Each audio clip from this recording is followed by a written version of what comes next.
friends, welcome back to our YouTube channel Vertex Tutorials. I am Harshad, your mathematics tutor. I am so excited today that student like you are getting connected with us. कुछ लोग curies भेज रहे हैं through WhatsApp, तो उसके लिए मैं एक स्पेशल वीडियो बनाऊंगा जिसमें आपके हर प्रॉब्लम में सॉल्व करके देने वाला हूँ। तो अगर आपको अभी भी कुछ प्रॉब्लम है रिगार्डिंग दिस टॉपिक डिटरमिनेंट, तो आप अपने क्यूरीज व्हाट्सएप कर सकते हो। ठीक है, तो पिछले लेक्चर में हमने देखा था कि अगर कोई डिटरमिनेंट है, उसका कोई रो है, लेट सपोज कोई एक रो है, ये अगर मल्टीप्लाई करते हैं उसी रो के कोफैक्टर के साथ, तो हमारा आंसर क्या आता है। तो पिछला जो लेक्चर है वो आपको देखना है, क्योंकि आज हम same property same application use करने हैं फॉर कॉलम्स। ठीक है, तो अगर सेम रो अगर मल्टीप्लाई करते हैं कि सेम कॉलम के कोफैक्टर के साथ, तो क्या होता है, या फिर एक रो मल्टीप्लाई करते किसी दूसरे रो के कोफैक्टर के साथ, तो क्या होता है। तो यहां हमने देखा था कि अगर कोई एक रो, जैसे कि ये फर्स्ट रो, इसके जो एलिमेंट्स है, अगर मैं मल्टीप्लाई करता हूं कोई दूसरे रो के कोफैक्टर के साथ, तो हमारा आंसर आ रहा था 0।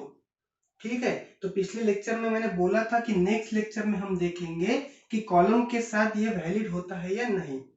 ठीक है, तो आज देखेंगे कॉलम के लिए। तो सपोज सबसे पहले सेम एग्जांपल लिया हुआ है, एनसीईआरटी का एग्जांपल है, इसी एग्जांपल के लिए वो प्रॉपर्टी हम वैलिड है कि नहीं चेक करेंगे। ठीक, तो सबसे पहले देखेंगे कि let suppose this is my first column, पहला कॉलम है अपना। अगर मैं इस कॉलम के एलिमेंट्स इसी कॉलम के कोफैक्टर के साथ मल्टीप्लाई करता हूं, तो क्या होता है, पहली बात। नेक्स्ट हम देखेंगे कि इस कॉलम के जो एलिमेंट्स है मल्टीप्लाई करेंगे किसी दूसरे कॉलम के कोफैक्टर के साथ, तो हमारा रिजल्ट क्या आता है हम चेक करेंगे। ठीक है, तो सबसे पहले लिखने का जो तरीका है वो आपको पता है, देखते हैं फिर से। तो ये जो एलिमेंट है मेरा, क्या इसका जो एड्रेस स्पेसिफिकेशन रहेगा, क्या रहेगा, A11। क्लियर है, A11 है ये एलिमेंट, इसको मल्टीप्लाई करूंगा मैं कोफैक्टर ऑफ A11। क्लियर, इसको इसी के कोफैक्टर के साथ मल्टीप्लाई किया है, प्लस दूसरा एलिमेंट कॉलम का, इसका एड्रेस क्या रहेगा, A21। बराबर है, सेकंड रो फर्स्ट कॉलम है तो A21, इसको मल्टीप्लाई करेंगे इसी के कोफैक्टर के साथ, that is capital A21, plus ये थर्ड एलिमेंट सेम कॉलम का थर्ड एलिमेंट, इसका एड्रेस स्पेसिफिकेशन क्या है, A31, इसको मल्टीप्लाई करेंगे इसी के कोफैक्टर के साथ, that is capital A31।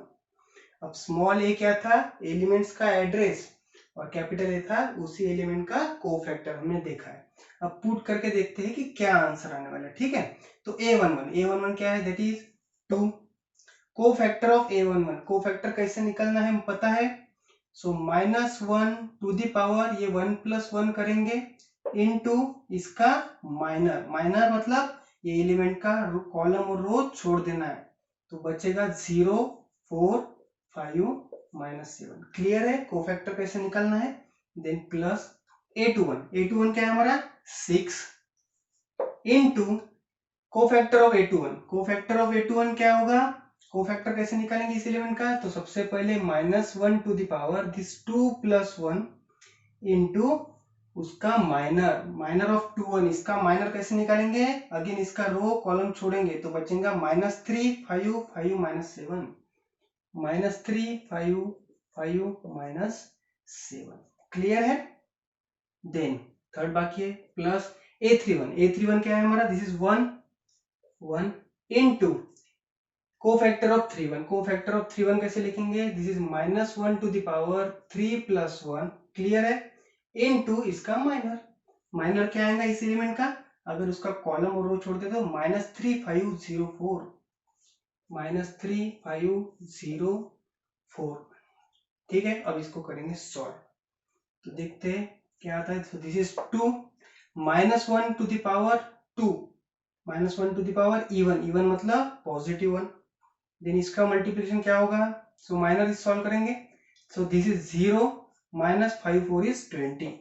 Clear, so this plus this is 6 into -1 to the power 2 + 1 is 3, -1 to the power odd क्या आएगा minus, so that is -1।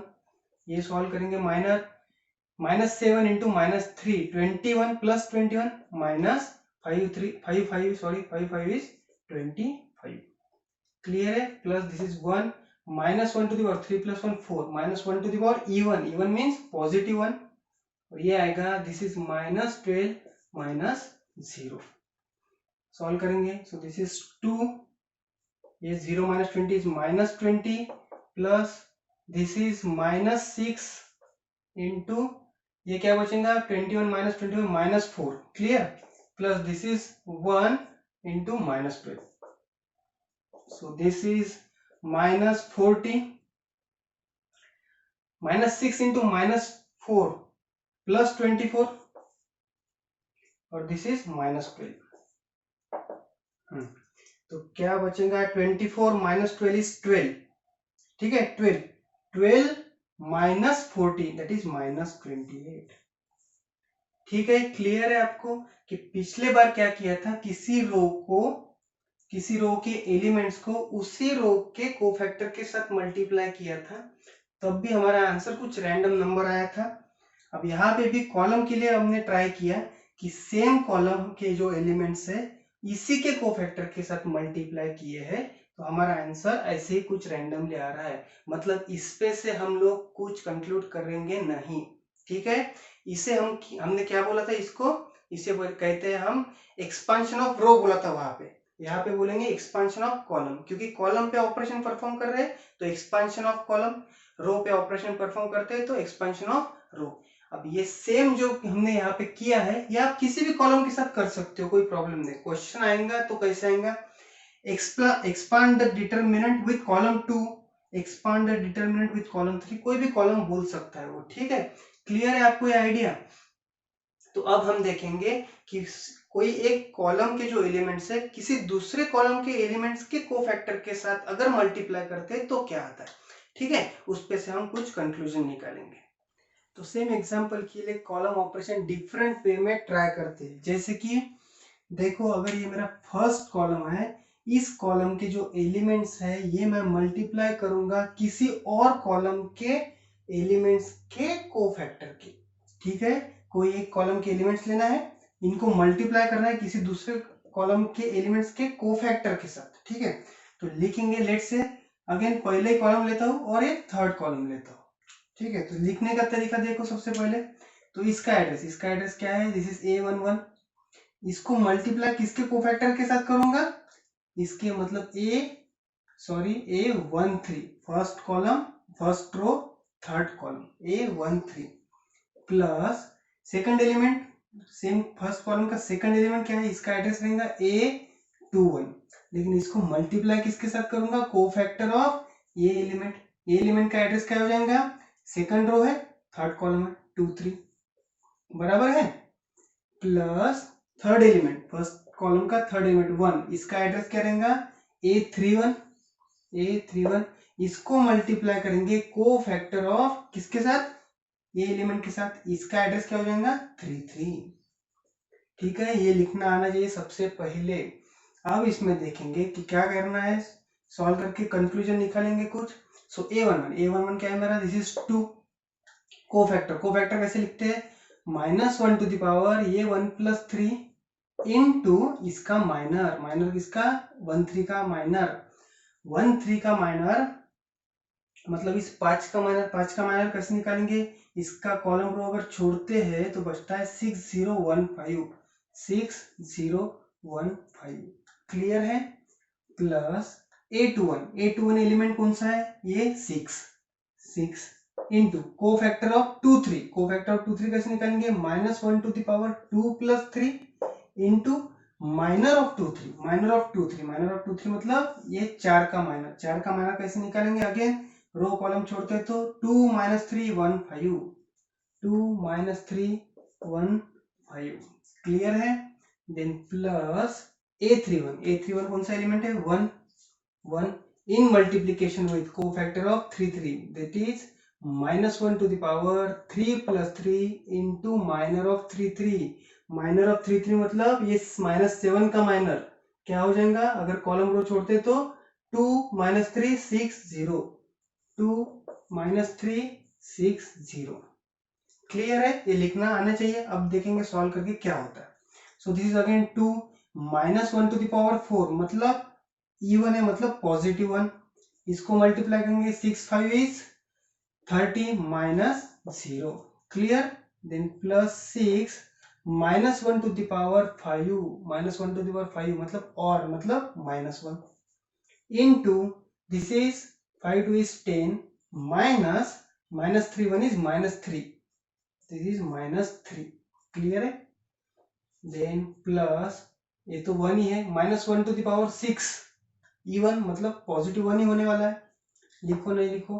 So this is 0 minus 6 into minus 3 is minus 18, clear. अब इसको करेंगे solve. So this will be equals to, this is 230 60 plus this is minus 6, this is minus 6 और ये 10 minus minus plus 3, 10 plus 3 मतलब 13, 13 minus into minus 6 minus 78, ठीक है, minus 78 plus again this is 0 minus minus plus, this is plus 18, so 60 plus 18 78, 78 minus 78, this is 0, this is our answer, ठीक है। तो अब इस पे से कुछ कंक्लूड करेंगे, क्या कंक्लूड करेंगे कि अगर कोई भी एक कॉलम है, इसको अगर किसी दूसरे कॉलम के कोफैक्टर के साथ अगर मल्टीप्लाई करते हैं तो आंसर 0 आता है। यही हमने पिछले लेक्चर में देखा था कि कोई एक रो था जिसको मल्टीप्लाई किया था किसी और रो के कोफैक्टर के साथ, तो हमारा आंसर 0 आया था। तो हमने प्रॉपर्टी क्या देखी थी, रो के फॉर्म में देखी थी, आज कॉलम के फॉर्म में क्या लिखेंगे, if any column is multiplied to cofactor of any another column then value of determinant is 0, clear है। तो अब यहाँ पे ऐसा नहीं है कि सर ये कॉलम इसी के साथ क्यों किया, आप ये कॉलम इसके साथ करके देखो, ये कॉलम कोई भी कॉलम किसी दूसरे के साथ करेंगे और सॉल्व करेंगे तो आंसर 0 आएगा, ये था हमारा प्रॉपर्टी, क्लियर है आपको।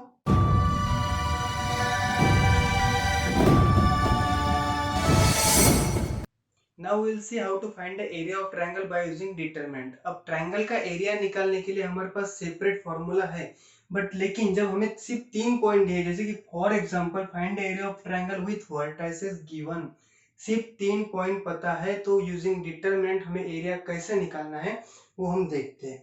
तो लेट्स से अगर मेरे पास एक कोई ट्रायंगल है जिसकी साइड एंगल हमें कुछ पता नहीं, एक रैंडम ट्रायंगल है, व्हाट आई नो इज कि इसके जो ये 3 पॉइंट्स है on regular X Y axis, ये सिर्फ 3 पॉइंट्स हमें पता है जिसे हम कहते हैं vertices of triangle. So 3 point लेंगे हम, लेट्स से पहला पॉइंट है मेरा x1 y1, second point is x2 y2 and third one is x3 y3। ये सिर्फ 3 पॉइंट्स पता है अगर हमें वर्टाइसेस, तो हमें एरिया ऑफ ट्रायंगल कैसे निकालना है। तो we have a standard formula, area of triangle equals to 1/2 in multiplication with determinant. अब ये डिटरमिनेंट के एलिमेंट्स कैसे फिल करना है, जो 3 वर्टाइसेस हमें पता है वो हमें यहाँ पे पुट करना है। जैसे कि फॉर एग्जांपल पहला पॉइंट है मेरा x1 y1 पुट किया, second point is x2 y2 and third one is x3 y3। अब इस डिटरमिनेंट का ये जो थर्ड कॉलम बचा हुआ है जो एम्प्टी है, ये हमें फिल करना है विथ नंबर 1 1 1। तो ये हो गया हमारा standard formula to find the area of triangle by using determinant, clear है। अब इसको सॉल्व करके देखते हैं कि आता क्या है। So this is equals to 1/2, 3/3 order का डिटरमिनेंट आपको पता है कैसे सॉल्व करना है, तो मैं लिख रहा हूं। सो this is x1 y2 minus y3, second element हो जाएगा minus y1 in multiplication with x2 minus x3, third will be plus 1 in multiplication with x2 y3 minus x3 y2। अगर इसको थोड़ा और सॉल्व करेंगे, थोड़ा रीअरेंज करेंगे, तो you will come to know कि ये जो फॉर्मूला है to find area of triangle, ये हमने अर्लियर क्लासेस में सीखा हुआ है, ठीक है। अब इस फॉर्मूला को देखो, अगर याद करना रहा तो कितना क्रिटिकल दिख रहा है, इससे अच्छा इसको अगर अरेंज करते हैं हम डिटरमिनेंट में तो कितना इजी हो जाता है। देखो याद करने के लिए क्या करना है, तो 1/2 डिटरमिनेंट लिख लेना है, क्या जो 3 पॉइंट्स हमें पता है वो लिखना है, बचे हुआ कॉलम फिल करना है 1 1 1 से, इजी है। तो इस प्रकार से हम एरिया ऑफ ट्रायंगल निकालेंगे। अब इसमें दो टाइप के क्वेश्चन आएंगे कि जब हमें 3 वर्टाइसेस दिए हो, जैसे कि ये एग्जांपल है हमारे पास तीन वर्टिसेस दिए, एरिया ऑफ ट्रायंगल निकालो। या फिर एरिया ऑफ ट्रायंगल दिया हुआ है और तीन जो पॉइंट्स है उसमें कहीं तो भी एक अननोन दिया हुआ है, तो find the value of unknown निकालो। ठीक है, तो ऐसे दो टाइप के क्वेश्चन इसमें से आएंगे। तो पहला टाइप देखते हैं, let's say for example find the area of triangle with vertices 1 0 6 0 4 3। कितना इजी है, देखो क्या लिखूंगा मैं कि area of triangle equals to 1/2, determinant लिखना है 1/2। अब पॉइंट कैसे लिखेंगे, so let's say this is 1 0 6 0 4 3, बचेगा कॉलम 1 1 1। हो गया एरिया ऑफ ट्रायंगल। जो भी आंसर आएगा वो सॉल्व करते हैं। This is 1/2। कैसे सॉल्व करना है, 3/3 पता है आपको। सो this is 1 in multiplication with 0 -3 -0 into anything, 0 आने वाला है। थर्ड एलिमेंट इज +1, ये हो जाएगा 6 3 18। ठीक है, तो दिस इज 18 -3 इज 15, 15/2, 15/2। अब इसका कुछ यूनिट रहेगा, लिखेंगे सादा स्क्वायर यूनिट्स। नहीं पता है सेंटीमीटर है मीटर है क्या भी है, स्क्वायर यूनिट्स। क्लियर है। अब आपको एक क्वेश्चन यहाँ पे आ रहा होगा कि जो मेरे पास तीन वर्टिसेस है तो ये आपने ऐसे ही क्यों लिखे हैं x1 y1 x2 y3 x3 y3। ये यहाँ पे कुछ ऊपर नीचे नहीं लिख सकते क्या, जैसे कि यहाँ पे तीन पॉइंट है तो यहाँ पे 1 0 6 0 4 3 ऐसा ही क्यों लिखा है। ये यहाँ पे लिख सकते हैं, ये यहाँ पे लिख सकते हैं, बराबर है कि नहीं। तो ट्राई करके देखते हैं क्या आता है। तो सो अगर मैं किसी दूसरे वे से ट्राई करता हूँ तो यहाँ पे देखो क्या आता है, area of triangle equals to 1/2 in multiplication with, ये कोई भी दो रो में एक्सचेंज कर दो। सपोज पहला जो पॉइंट है 6 0, ये मैं फर्स्ट लेता हूँ, 6 0 1 0 सेकंड लेता हूँ, 1 0 थर्ड 4 3, तीसरा जो है कॉलम 1 1 1 से फिल करना है। अब इसको सॉल्व करेंगे तो 1/2 क्या आएगा, so this is 6 in multiplication with, this is 0 -3 then minus second element is 0, 0 multiply करेंगे 0 आने वाला है। Then third is +1 into, so this is 3 -0 3, तो आएगा 6 into -3 -18 -18 +3 that is -15, -15/2, -15/2 square unit. ठीक है, अब दोनों यहां से कंक्लूड क्या करेंगे, तो सबसे पहला बात यह है कि कभी भी अब एरिया कभी भी निगेटिव तो रहेगा नहीं, एरिया कभी भी निगेटिव नहीं रह सकता। तो देखो 15/2 आए या -15/2 आए, हमें सिर्फ पॉजिटिव ही कंसिडर करना है। निगेटिव भी अगर हमारा आंसर आता है फिर भी हम इसको 15/2 ही लिखेंगे, क्योंकि एरिया कभी निगेटिव नहीं रहता है। क्लियर है। तो इसका मतलब यहाँ से कंक्लूड क्या करेंगे कि ये जो तीन पॉइंट्स है वर्टिसेस, ये आप कौन सा भी पॉइंट कहीं पे भी लिख सकते हो, your answer will not change. ज्यादा से ज्यादा क्या होगा, एक तो पॉजिटिव निगेटिव हो जाएगा, निगेटिव तो एरिया वैसे भी नहीं रहने वाला है, तो that answer are same, both answers are same. Clear है ये पॉइंट। या फिर यहाँ पे डायरेक्टली हम देख सकते हैं कि हमने प्रॉपर्टी सीखी हुई है। यहाँ पे देखो, ये जो पहला रो था, ये जो सेकंड रो था, ये हमने क्या किया, सिर्फ एक्सचेंज किया।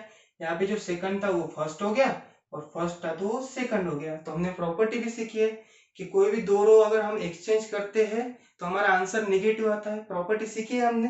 तो डायरेक्टली भी मैं इसको -15/2 लिख सकता था, लेकिन सॉल्व करके देखा कंक्लूजन के लिए। क्लियर है। तो सबसे पहला पॉइंट कि आपके जो वर्टाइसेस है वो आप कहीं पे भी लिख सकते हो, आंसर आपका कभी भी निगेटिव रहेगा नहीं। इन द सेम वे दूसरा, कभी भी एरिया 0 रहेगा क्या, नहीं रह सकता एरिया 0। तो कभी भी ऐसे वर्टाइसेस ऐसे पॉइंट्स आएंगे ही नहीं कि जिसका आंसर सॉल्व करने के बाद 0 आएगा, क्योंकि हमने प्रीवियस लेक्चर में फर्स्ट लेक्चर में देखा हुआ था कि ये तो डिटरमिनेंट है, 1/2 से मल्टीप्लाई भी हुआ है, लेकिन ये डिटरमिनेंट है। डिटरमिनेंट का तो वैल्यू प्लस भी आ सकता है, माइनस या 0 भी आ सकता है, लेकिन इस एग्जाम्पल में कभी भी डिटरमिनेंट का वैल्यू 0 आएगा नहीं।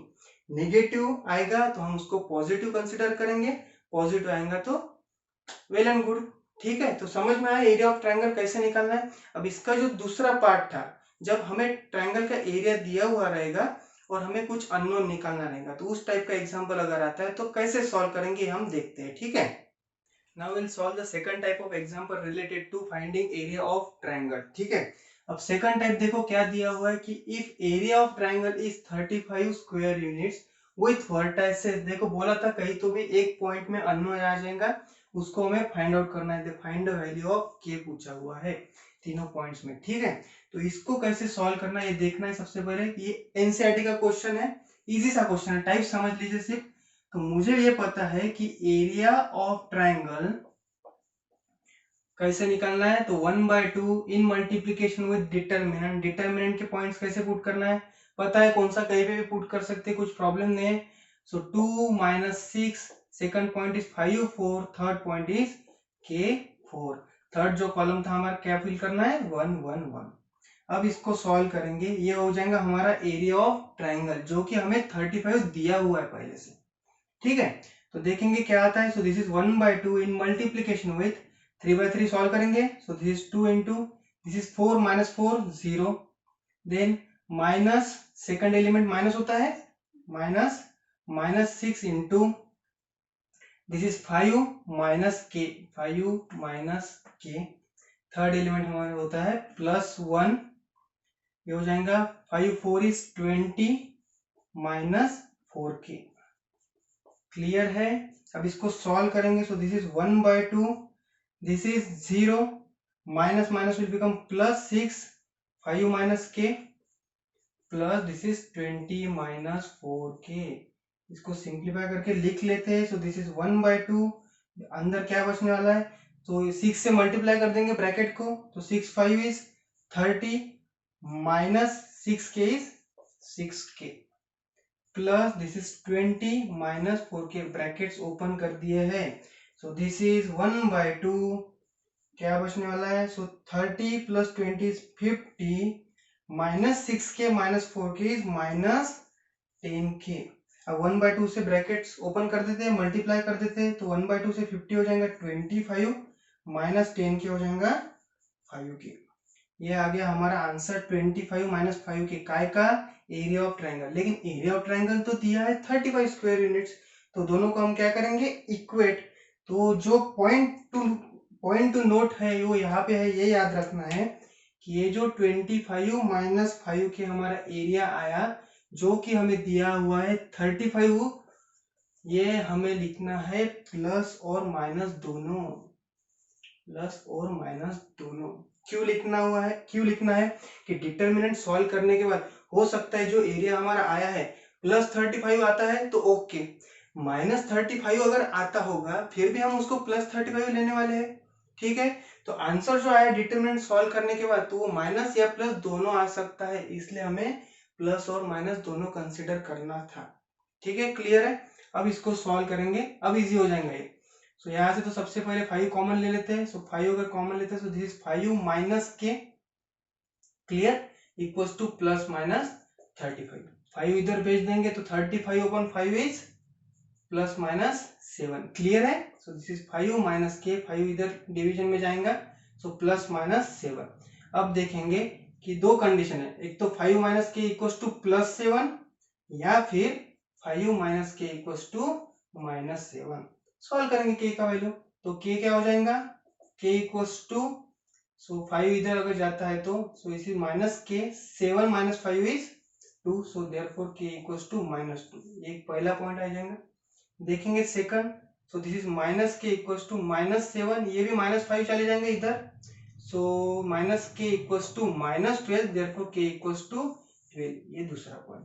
तो आंसर हम लिखेंगे the value of k is -2 and 12, दोनों वैल्यू बराबर है k की। समझ में आया। पॉइंट टू बी नोटेड क्या है कि जब एरिया हमें दिया हुआ होगा तो हम प्लस और माइनस दोनों कंसिडर करेंगे। हमने पिछले एग्जांपल में क्या देखा कि एरिया कभी 0 तो आएगा नहीं, ठीक है। प्लस आता है तो अच्छी बात है, माइनस भी आता है तो हम पॉजिटिव कंसिडर करते हैं। इन्होंने देखो यहाँ पे दिया पॉजिटिव है, लेकिन हमें क्या पता कि इनका आंसर एक्चुअल में माइनस भी तो आ सकता है। -35 आया होगा इनका आंसर, लिखते हो कि इन्होंने +35 लिखा है, ठीक है। तो हमें कंसिडर करना है प्लस और माइनस। ये थे दो टाइप एरिया ऑफ ट्रायंगल में से, इसी दो टाइप के क्वेश्चन आपको आएंगे। अब यहाँ पे हम कंक्लूड कर लेंगे, डिटरमिनेंट हमारा एंड तो हो गया है वैसे तो। अगर फिर भी आपको कोई क्वेश्चंस है, कोई क्वेरीज है, कोई भी बुक का कोई भी क्वेश्चन है तो आप नीचे दिए हुए है व्हाट्सएप नंबर पे मैसेज कर सकते हो, ठीक है। मैं एक स्पेशल वीडियो बनाऊंगा, आपकी क्वेरीज मैं उसमें सॉल्व करके दूंगा, ठीक है। तो आई होप कि आपको पूरा डिटरमिनेंट का कॉन्सेप्ट समझ में आया होगा, ठीक है, कुछ भी क्यूरी है तुम आप मुझे भेज सकते हैं, नो वरीज। ठीक है, तो शेयर करना मत भूलिए, लाइक शेयर सब्सक्राइब करो यूट्यूब चैनल को हमारे vertex tutorial. See you with next topic in the next lecture. ठीक है, थैंक यू।